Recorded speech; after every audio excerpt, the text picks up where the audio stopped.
kaskazini Pemba, oh, jamani mwenge huo, kaskazini Pemba, oh, jamani mwenge huo, tunaukimbiza huo, jamani mwenge huo, kaskazini Pemba na mwenge wa uhuru. Oye, nianze kwa kumshukuru Mwenyezi Mungu kwa kutujalia afya njema, lakini kwa upekee kabisa tuendelee kuwashukuru, tuendeleeni kuombea dua viongozi wetu wakuu ili malengo waliojipangia yaweze kukamilika.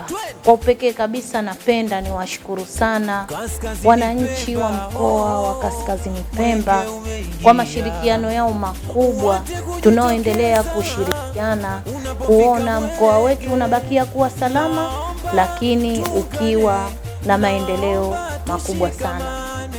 Kama tunavyotambua, mwenge wa uhuru ulizinduliwa tarehe 2 mwezi wa 4 2026 kisiwani Pemba kwenye mkoa wa Kusini Pemba, na katika mkoa wetu wa Kaskazini Pemba tunatarajia kupokea na kukimbiza mwenge wa uhuru tarehe 4 mwezi wa 4 2026. Kwa hiyo nipende kualika sana wananchi wote wa mkoa wa Kaskazini Pemba na wale walioko nje ya mkoa wa Kaskazini Pemba kuja kupokea mwenge wa uhuru kwa hamasa, vifijo, shamra na nderemo. Na niwaambie, ndani ya mkoa wetu wa Kaskazini Pemba mwenge wa uhuru utakimbizwa kwa umbali wa kilomita 151 kwenye shehia 38 ndani ya mkoa wetu wa Kaskazini Pemba.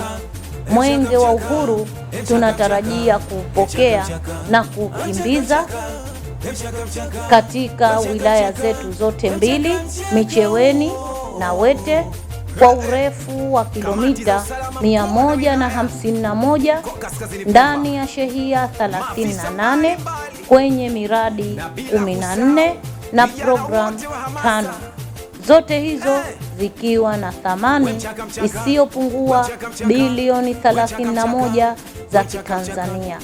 Kuna miradi ambayo itaekewa mawe ya msingi, kuna miradi ambayo itazinduliwa, lakini kuna miradi ambayo itakaguliwa.